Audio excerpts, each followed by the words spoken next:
지난 목요일에 대학 수학 능력 시험이 있었습니다. 우리 교회에도 수험생이 있어서 많은 분들이 그 수험생을 생각하면서 같이 기도를 해 주셨는데요. 그런데 예전과 다르게 요즘에는 수험생이 없는 교회들이 참 많이 있습니다. 교회마다 청소년들이 심각하게 줄어들고 있기 때문입니다.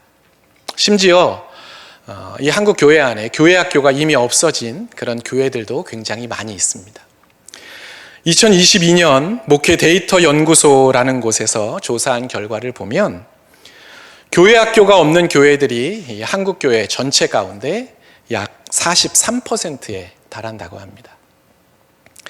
앞으로 약 6년 뒤인 2030년이 되면 교회 학교의 90%는 사라지게 될 것이다. 그런 전망도 나오고 있습니다.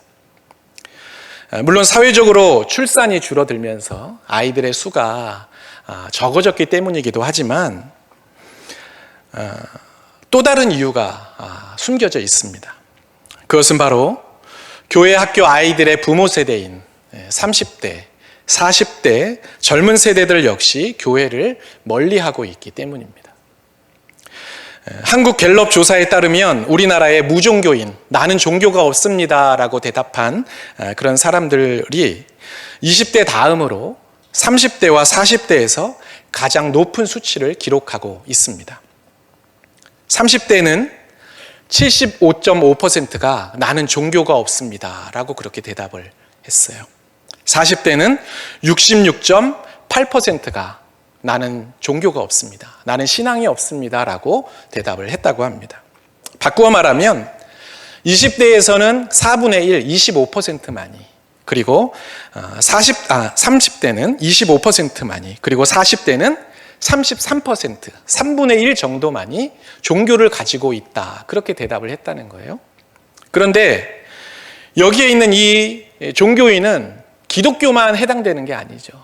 기독교, 불교, 천주교, 기타 다른 종교를 가진 사람들까지 다 여기에 담겨 있으니까 순수 기독교인을 우리가 생각하면 얼마 되지 않음을 우리는 알 수가 있습니다. 그런데 더 놀라운 건 나는 지금 종교가 없습니다. 무종교인입니다 라고 대답한 사람들 중에 과거에 어떤 신앙을 가졌는지를 조사해 보니까 예전에는 교회를 다녔다는 사람들이 가장 많았다는 거예요. 무슨 얘기겠어요? 예전에 나는 교회에 다녔고 기독교 신앙을 가진 사람이었지만 이제는 하나님 믿지 않고 교회에 나가지 않는 종교가 없는 사람이다. 그렇게 대답했다는 것입니다. 게다가 자신은 기독교인이라고 대답한 30대, 40대들 중에 3분의 1은 실제로 교회에 출석은 하지 않는, 그냥 종교란에 기독교라고 적기만 하는 그런 사람들이라고 합니다. 그러니까 이 모든 걸 다 종합해서 우리가 30대, 40대 전체 인구 중에 정말 크리스찬이 몇 명일까를 계산해 보면 채 10%도 되지 않는 것을 우리는 알게 됩니다. 우리 교회도 그렇지만 대부분의 교회가 여전히 어르신들, 그리고 중년 이상의 그 부모 세대들은 참 많은데 반해 30대, 40대, 젊은 세대들, 그리고 청년들, 그리고 우리의 다음 세대들은 줄어들고 있고 앞으로는 더욱 줄어들 것이라는 그런 전망이 많습니다. 우리가 방금 읽은 그 사사기 말씀과 비슷한 상황이 지금 이 한국 교회 안에도 일어나고 있다는 것이죠. 오늘 우리가 읽은 말씀은 사사기 말씀입니다. 모세가 죽고 난 이후에 이스라엘의 지도자가 되었던, 그래서 이스라엘 백성들을 애굽에서부터 가나안까지 이끌어오는데 큰 공을 세웠던, 그리고 이 이스라엘 백성들이 가나안에 정착할 수 있게 도와주었던 그 여호수아의 죽음에 대해 언급하고 있는 본문입니다. 그런데 이 말씀은 이스라엘 역사에 있어서, 그리고 우리의 신앙에 있어서 너무나 중요한 말씀이라고 할 수가 있어요.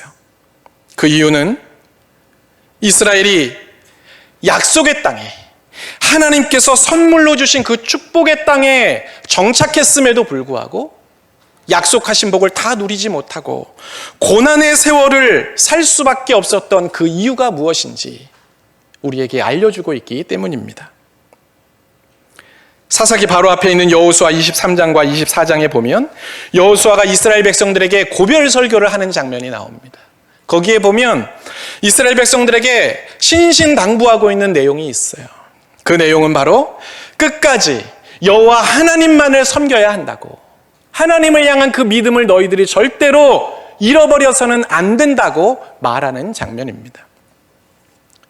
가나안 땅에 들어가게 되면 그 지역 사람들이 섬기고 있던 우상이 있고 그 우상의 유혹들을 너희들이 받게 될 텐데 절대로 그 유혹에 넘어가서는 안 된다고, 오직 여호와 하나님 한 분만 끝까지 섬겨야 한다고, 그렇게 여호수아는 당부를 해요. 이스라엘 백성들은 그 여호수아의 그 당부 앞에 당연히 우리는 그럴 것이라고, 절대로 우리는 다른 신을 섬기지 않을 것이라고, 하나님 한 분만 섬길 거라고 그렇게 다짐합니다. 그런데 성경을 읽어보면 그 다짐이 얼마 가지 않아요. 이스라엘 백성들은 금세 하나님에 대한 믿음을 잃어버렸고 결국 고난의 역사가 시작되는 것을 우리는 성경을 통해 보게 됩니다.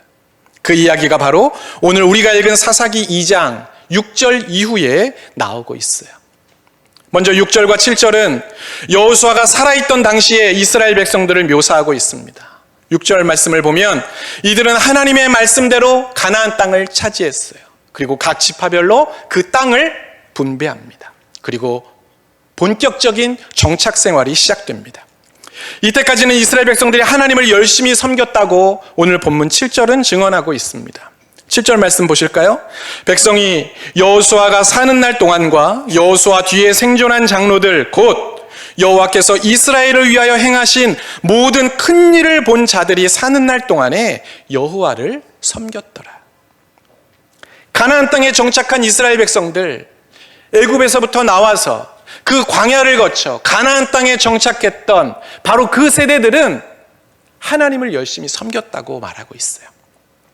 그런데 여호수아가 죽자 상황이 급변하기 시작합니다. 11절 이후에 보면 이스라엘 자손이 자신들을 애굽에서 건져내셔서 이 약속의 땅, 축복의 땅, 가나안 땅에 살게 하신 하나님을 버리고 가나안 우상이었던 바알과 아스다롯을 섬기고 있습니다. 절대로 하나님을 떠나지 않겠다고, 어떻게 하나님을 버릴 수 있냐고 호언장담했던 그들의 다짐이 무색할 정도로 이들은 금방 우상을 섬기고 있어요. 그러자 하나님께서 주변 나라들을 통해 이스라엘을 고난 가운데 몰아 넣으십니다. 14절과 15절 말씀이에요. 여호와께서 이스라엘에게 진노하사 노략하는 자의 손에 넘겨주사 그들이 노략을 당하게 하시며 또 주위에 있는 모든 대적의 손에 팔아 넘기심에 그들이 다시는 대적을 당하지 못하였으며 그들이 어디로 가든지 여호와의 손이 그들에게 재앙을 내리시니 곧 여호와께서 말씀하신 것과 같고 여호와께서 그들에게 맹세하신 것과 같아서 그들의 괴로움이 심하였더라. 하나님께서 이스라엘 백성들을 노략자들의 손에 넘기시고 그들을 괴롭게 하셨다고 말씀하고 있습니다. 그렇다면 하나님께서 너무나 아끼고 사랑하셨던 이 이스라엘 백성들을 고난 가운데 몰아넣으실 수밖에 없었던, 그들에게 아픈 인생을 살게 하실 수밖에 없었던 그 이유가 과연 무엇일까요? 그 해답은 바로 오늘 말씀 10절에 나와 있습니다. 오늘 말씀 10절은 이렇게 증언하고 있어요. 그 세대의 사람도 다 그 조상들에게로 돌아갔고 그 후에 일어난 다른 세대는 여호와를 알지 못하며 여호와께서 이스라엘을 위하여 행하신 일도 알지 못하였더라. 여호수아와 출애굽 세대들이 이제 세상을 떠나고 나니까 남겨진 그 다음 세대들, 그 남겨진 후손들이 하나님을 알지 못했다는 거예요. 하나님께서 이스라엘 백성들을 위해 과거에 어떤 놀라운 일들을 이루셨고 어떤 은혜를 베푸셨는지 그들이 알지 못했다는 겁니다. 하나님을 알지 못하니까, 하나님께서 우리에게 베푸신 은혜가 어떤 것인지 알지 못하니까 하나님을 향한 믿음을 그들은 끝까지 지킬 필요가 없었고 결국 하나님 아닌 다른 것, 가나안 우상에 눈을 돌리게 되었다는 것입니다. 여기서 우리가 중요하게 생각해 봐야 하는 단어, 표현이 하나가 있어요. 그것은 바로 알다라는 단어입니다. 알다. 히브리어로 야다라고 하는 이 알다, 이 의미는 어떤 대상에 대해서 지식적으로 아는 것, 들어서 아는 것, 간접적으로 아는 것, 그것에 그치지 않고 직접 경험을 통해 아는 것을 의미하는 단어입니다. 내가 누군가를 안다고 하면 여기 계신 우리 성도님들 가운데 나 그 목사님 알아 이야기하시려면 그 목사님의 이름, 성별, 나이 이 정도 아는 거 가지고는 사실은 아는 게 아니죠. 어떤 게 진짜 아는 거예요? 내가 그 목사님과 직접 만나봤고 교제를 해봤고 경험을 해봤어야, 인격적인 관계를 맺어봤어야 내가 그분을 안다, 그 사람을 안다라고 말할 수 있지 않겠어요? 하나님을 안다는 것도 마찬가지입니다. 하나님은 이런 분이야 전에 들어서 아는 것, 어떤 책에 나와 있는 그런 지식을 가지고 하나님을 안다고 말하는 것, 그것은 정말 하나님을 아는 것이 아닙니다. 예수 믿으면 구원받는다, 그 사실을 아는 게 중요한 게 아니라 뭐가 중요하겠어요? 구원의 감격을 경험하는 것이 중요하고 그 구원의 주님을 내가 인격적으로 만났는가, 그게 정말 중요한 것입니다. 머리로는 알아도 경험하지 않았다면 그것은 진짜 신앙이라고 할 수가 없습니다. 가나안에 정착한 이스라엘 백성들도 마찬가지였어요. 이들은 여호와 하나님이 어떤 분인지, 그리고 율법에 어떤 내용이 적혀 있는지 알고 있는 사람들입니다. 겉으로 보기에는 자기 부모 세대인 출애굽 세대들과 별로 달라 보이지 않았어요. 율법에 따라 제사도 드렸고 절기도 지켰습니다. 그러나 그건 지극히 형식적인 신앙에 불과했습니다. 그들이 아는 하나님은 내가 만난 하나님이 아니라 모세의 율법에 나오는 하나님, 엄마 아빠의 하나님이었을 뿐이에요. 모세가 만난 하나님, 출애굽의 하나님, 우리의 조상들의 하나님을 나도 만나야 하는데, 나도 그 하나님을 경험해야 되는데 그러지 못했다는 거예요. 하나님을 만난 적이 없으니까 그들은 쉽게 하나님을 버릴 수 있었습니다. 하나님을 만난 적이 없으니까 자기들의 필요에 따라 얼마든지 우상을 선택할 수 있었고 다른 방식으로 세상을 살아가도 괜찮았던 것입니다. 제가 예전에 청소년부 사역을 할 때 매달 한 번씩 학생들에게 기도 제목 카드를 나눠줬습니다. 한 달 동안 여러분들을 위해서 어떤 기도를 하면 좋을지 각자 기도 제목을 적게 했어요. 그래서 그 카드를 모아서 중보기도 팀에게 전달을 하면 중보기도 팀에서 한 달 동안 그 친구들의 기도 제목을 매일매일 보면서 같이 기도를 해줬습니다. 그런데 그 기도 제목을 적은 걸 제가 정리하면서 쭉 내용을 살펴보다 보면 정말 기가 막힌 기도 제목들이 얼마나 많이 있는지 몰라요. 어떤 친구가 기도 제목을 이렇게 적었어요. 하나님, 제 친구에게 여자친구 3,000명이 생기게 해주세요. 몇 명이요? 3,000명. 어디서 삼천궁녀 이야기를 또 들었나 봐요. 여자친구 3,000명이 생기게 해주세요. 그래서 제 친구가 그 여자친구들을 다 전도하게 해주세요. 또 뭐 이렇게 썼어요. 어떤 친구는 이런 기도 제목을 적었습니다. 하나님, 우리 엄마 아빠의 마음을 움직여 주셔서 아주 멋진 오토바이 한 대만 사주게 해주세요. 그런 기도 제목을 적은 친구들도 있어요. 제가 왜 이런 기도 제목을 적었느냐 하니까 전도사님, 우리 교회 3,000명이 전도돼서 나오면 얼마나 부흥이 되겠어요. 그래서 이렇게 적었어요. 너무 뻔뻔하게 이야기를 하는 거예요. 여러분, 이 친구들은 다 모태신앙입니다. 교회를 다닌 지 15년은 된 친구들이에요. 엄마 아빠는 교회 권사님이고 안수 집사님이고 할아버지가 장로님이신 분도 있어요. 그런데 성경에 대해서는 잘 알지만, 하나님이 어떤 분인지 머리로는 잘 알지만 그 하나님을, 그 주님을 인격적으로 만나지 못하니까 하나님 앞에 드리는 그 기도의 제목에 내 친구, 여자친구 3,000명 생기게 해달라고, 우리 엄마 아빠 오토바이 좀 사주게 해달라고 그런 기도 제목을 적고 있는 겁니다. 교회 다닌 지 아무리 오래되었어도 하나님의 은혜를 경험하지 못하고 하나님을 인격적으로 만나지 못한 사람들은 그 신앙이 결코 오래갈 수가 없어요. 사소한 일에 삐지고 토라지고 툭 하면 교회 안 나온다고 하고 자기가 원하는 거 해주면 그제서야 좀 교회에 나오려고 하고 엄마 아빠가 혼내니까 멱살 잡고 데리고 가니까 용돈 안 준다고 하니까 어쩔 수 없이 교회는 나와요. 그런데 몸은 교회에 있지만 마음과 정신은 세상에 있습니다.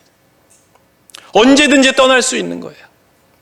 지금은 부모 세대가 살아있기 때문에 우리가 그 아이들을 끌어안고 있기 때문에 아무 문제가 없는 것 같아 보여요. 우리 애들 매주 교회 나오는데 오늘도 예배 드렸는데 아무 문제가 없어 보입니다.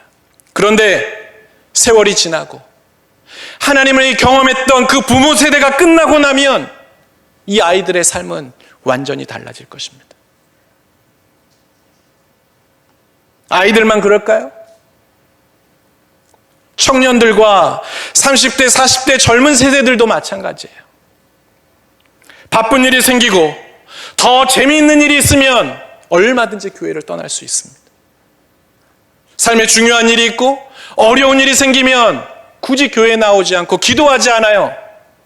인간적인 방법, 세상의 문화를 따라가 버립니다. 자기 생각, 자기 방법대로 살아갑니다. 마치 이스라엘이 여호수아가 죽고 난 이후에 사사시대를 맞이했던 것처럼 자기 소견에 옳은 대로 살았던 것처럼 하나님을 경험하지 못한 우리의 자녀들도 자기 방법대로 살다가 결국 영적인 사사시대를 맞이하고 말 것입니다. 그런데 이 아이들이 이런 신앙을 갖게 된 이유가 있습니다. 제가 여름 수련회를 준비하면서 수련회 주제와 관련된 성경 범위를 아이들에게 알려주고 너희들이 수련회 가기 전까지 그 성경 말씀을 한번 읽어보고 다들 한 번씩 필사, 한 번씩 적어봐라. 노트를 나눠줬습니다. 그런데 한 주가 지나고 나서 한 학생이 저한테 찾아왔어요. 전도사님, 성경을 쓰려고 했는데 못 쓰겠어요. 왜 못 쓰겠니? 집에서 그 성경을 열심히 쓰고 있는데 엄마가 들어와서 공부하라고 쓸데없는 짓 한다고 노트를 가져갔다는 거예요. 그 학생의 부모님이 직분이 뭐라고요? 엄마는 교회에서 열심히 봉사하는 권사님이고 아빠도 교회에서 열심히 일하는 사람들에게 인정받는 안수 집사님이에요. 애들 공부해야 되는데 무슨 수련회를 평일날, 요즘 시대에 평일날 2박 3일, 3박 4일씩 하냐고. 토요일 주일 껴서 애들 공부에 지장 없게 하라고 당당하게 와서 요구하시는 부모님들도 많습니다. 예배와 수련회 대신에 학원과 영어 캠프에 보내는 중직자 자녀들이 얼마나 많은지 몰라요. 말로는 하나님이 너희들의 앞길을 책임지셔 가르치면서 실제 삶은 야, 수련회 가지 마. 공부해야 돼. 학원 가야 돼. 이야기하고 있는 거예요. 어떤 부모님들은 신앙 수련회 가지 말고 아이들 성적에 생기부에 도움될 만하게 봉사활동으로 가라고 그런 이야기를 하는 부모들도 있습니다. 아이가 고3이 되니까 새벽 기도에 열심히 나와요. 수능 끝나니까 안 나와요. 무슨 이야기일까요? 부모의 신앙이 자녀들의 신앙에 결정적인 영향을 미치고 있다는 거예요. 여호수아 이후의 다음 세대들이 하나님을 인격적으로 만나지 못해서 하나님을 떠나고 우상을 섬기고 고난의 세월을 보내게 된 이유가 바로 이것입니다. 부모의 세대들이 세상과 타협하고 지극히 인간적인 방법으로 하나님을 섬겼기 때문이에요. 성경이 그렇게 말하고 있어요. 사사기 2장 2절과 3절 말씀입니다. 너희는 이 땅의 주민과 언약을 맺지 말며 그들의 제단들을 헐라하였거늘 너희가 내 목소리를 듣지 아니하였으니 어찌하여 그리하였느냐. 그러므로 내가 또 말하기를 내가 그들을 너희 앞에서 쫓아내지 아니하리니 그들이 너희 옆구리에 가시가 될 것이며 그들의 신들이 너희에게 올무가 되리라 하였노라. 무슨 이야기예요? 하나님께서 이스라엘 백성들에게 당부하셨어요. 내가 너희들을 위해 약속한 그 축복의 땅, 적과 꿀이 흐르는 그 가나안 땅에 너희가 이제 들어가게 될 건데, 거기 가면 가나안 사람들, 그 지역의 족속들이 있고 그들이 섬기던 우상들이 있어. 그런데 너희가 그들과 절대로 섞이지 말고 가나안 족속을 다 내쫓아야 하고 우상의 제단들은 다 헐어버려야 돼. 그들과 섞이지도 말아야 돼. 하나님이 말씀하셨다는 거예요. 그래야 너희에게 약속한 복을 너희가 누릴 수 있다고 말씀하셨다는 거예요. 그런데 이들은 가나안 족속을 다 몰아내지 않았습니다. 남겨둬요. 우상의 제단도 그냥 남겨둡니다. 3장에 보면 그 가나안 족속들의 딸과 결혼해서 그들과 섞이기까지 합니다. 나름 이유는 있어요. 이 가나안 족속이 철병거로 무장을 해서 이들을 내쫓기가 너무 힘에 버거웠기 때문이에요. 그냥 적당히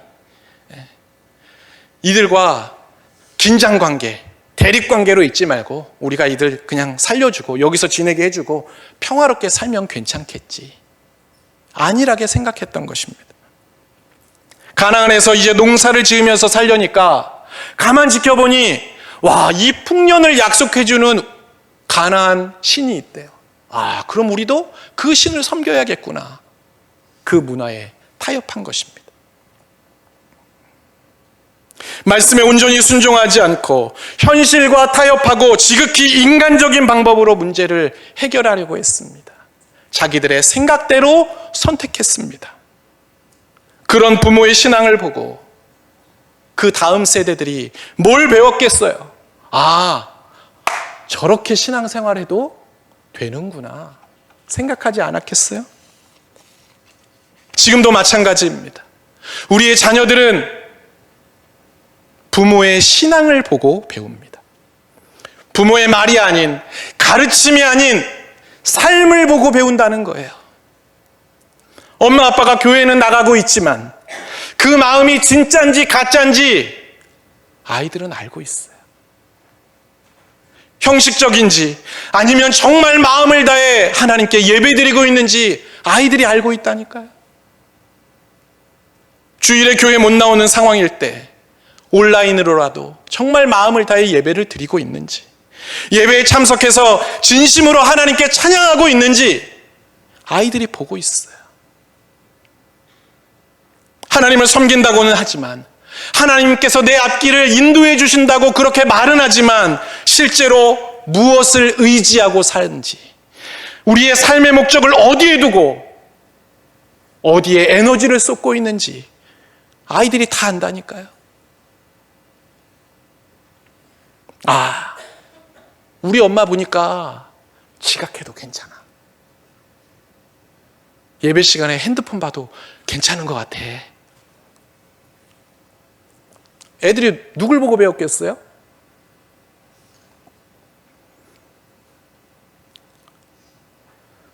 마음이 좀 안 좋고 기분이 울적하면 굳이 교회에 가지 않아도 되고, 우리 엄마 아빠 보니 기도하지 않아도 먹고 사는데 별로 지장이 없는 것 같던데 아이들이 알아요.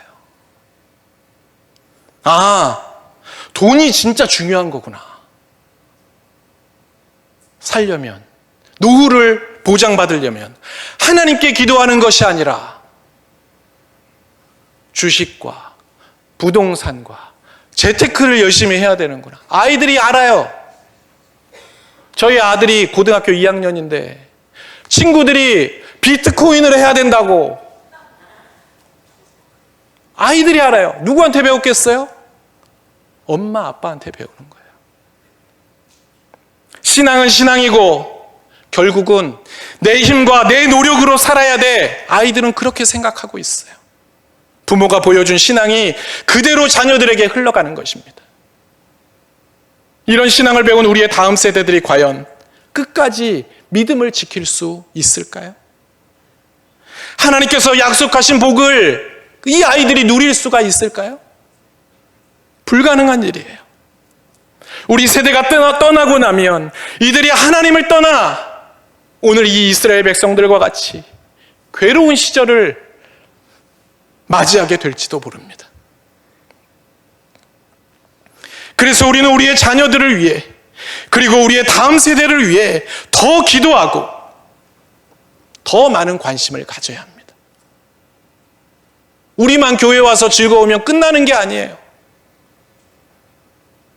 교회 학교 아이들과 청년들, 나아가 30대, 40대 젊은 성도들을 위해서 이들이 하나님을 경외하는 바른 신앙으로 서게 해달라고 우리는 간절히 기도해야 됩니다. 그리고 우리가 이들에게 믿음의 본을 보이지 못했음을 하나님 앞에 철저히 회개하고 믿음의 유산, 아름다운 신앙의 본을 보이기 위해 우리의 마음을 다시금 새롭게 해야 할 것입니다. 우리부터 뜨겁게 기도해야 돼요. 우리부터 찬양할 때 기쁨으로 하나님을 찬양해야 됩니다. 부모들이 찬양할 때 멍 때리고 앉아 있는데 아이들이 찬양을 어떻게 부르겠어요? 그러니까 우리 아이들이 수련회 가서 다른 교회 학생들이 막 춤추면서 찬양을 하니까 귀신 들린 것 같다고 이런 얘기를 하는 거예요. 우리가 먼저 주님을 온전히 신뢰하면서 날마다 주님과 동행하는 삶을 살아봐야 합니다. 그렇게 우리의 신앙을 우리의 자녀들과 다음 세대들에게 흘려보내야 합니다. 제임스 패커의 하나님을 아는 지식이라는 책에 보면 하나님을 아는 사람들의 몇 가지 특징이 나옵니다. 하나님을 아는 사람들은 하나님을 위한 엄청난 열정을 가지고 있으며 하나님에 대한 위대한 생각을 품고 있고 하나님을 위한 담대함을 가지고 있으며 하나님 안에서 커다란 만족을 얻는다는 것입니다. 저는 우리의 다음 세대들이 그리고 우리의 젊은 세대들이 이런 믿음의 사람들이 되기를 기도합니다. 우리 교회 젊은 세대들과 그 자녀들이 하나님을 경험한 세대, 하나님과의 그 인격적인 만남을 통해 하나님을 온전히 아는 견고한 믿음의 사람들로 성장해 가면 좋겠어요. 우리가 이 일을 위해 함께 기도하고 우리의 마음과 에너지를 모은다면 우리 이후에 일어나는 다른 세대들, 그 다른 세대들이 우리보다 하나님을 더 기쁘시게 하는, 우리보다 하나님의 마음을 더 시원케 하는 귀한 믿음의 사람으로 자라게 될 것입니다. 그리고 우리 교회 안에도 다음 세대들의 부흥이라는 놀라운 기적이 일어나게 될 것입니다. 여러분 옆을 한번 둘러보세요. 비어있는 이 자리들, 이 자리에 여러분 눈을 감고 한번 상상해 보세요. 이 비어있는 자리에 젊은 세대들, 청년들, 우리의 자녀들, 다음 세대들이 앉아서 뜨겁게 하나님을 찬양하고 예배하는 그 기대를, 그 꿈을 우리가 같이 꿀 수 있으면 좋겠습니다. 그 거룩한 기대와 꿈을 꾸시면서 이 귀한 일을 위해 기대하고 기도하고 헌신하는 우리 모두가 될 수 있기를 주님의 이름으로 축원합니다. 아멘. 기도하겠습니다. 사랑의 주님, 우리를 주님의 자녀 삼아주시고 한 교회에서 함께 신앙생활하며 믿음의 공동체를 이루게 하심을 감사드립니다. 한국교회가 미래를 걱정하고 다음 세대의 신앙을 염려하는 이 시기에 오늘 우리에게도 말씀을 통해 우리의 자녀들과 젊은 세대들을 생각하며 함께 기도하게 하시니 또한 감사합니다. 여호수아의 죽음 이후에 이스라엘에 일어났던 신앙의 위기와 같은 그런 문제들이 우리에게는 일어나지 않도록 더욱 믿음 안에서 깨어있는 성도들이 되게 하여 주옵소서. 우리의 자녀들이 머리로만 하나님을 아는 것이 아니라 주님과의 인격적인 만남을 통해 하나님을 온전히 아는 믿음의 사람들이 되기를 기도합니다. 말씀의 은혜를 경험하게 하시고 찬양의 기쁨을 누리게 하시며 기도를 통해 주님과 온전히 하나 되는 신비를 경험하는 자녀들이 되게 하여 주옵소서. 우리의 삶의 모습이 자녀들에게 그리고 이 시대의 모든 젊은 세대들에게 그대로 흘러가고 있음을 다시 한번 기억하면서 세상과 타협하지 않고 인간적인 방법과 생각에 우리의 삶의 습관과 믿음을 빼앗기지 않고 날마다 주님과 동행하며 살아가는 성도들이 되게 하여 주옵소서. 다음 세대를 위해 그리고 젊은 세대들을 위해 더 뜨겁게 간절히 기도하고 사역하는 교회가 되게 하시고 우리 교회와 우리의 가정 가운데 다음 세대의 놀라운 부흥의 역사들이 나타나게 하여 주옵소서. 우리 이후에 일어난 다른 세대들이 우리보다 하나님을 더 기쁘시게 하며 약속하신 복을 마음껏 누리는 그 영광을 얻게 하여 주옵소서. 예수님의 이름으로 기도하옵나이다. 아멘.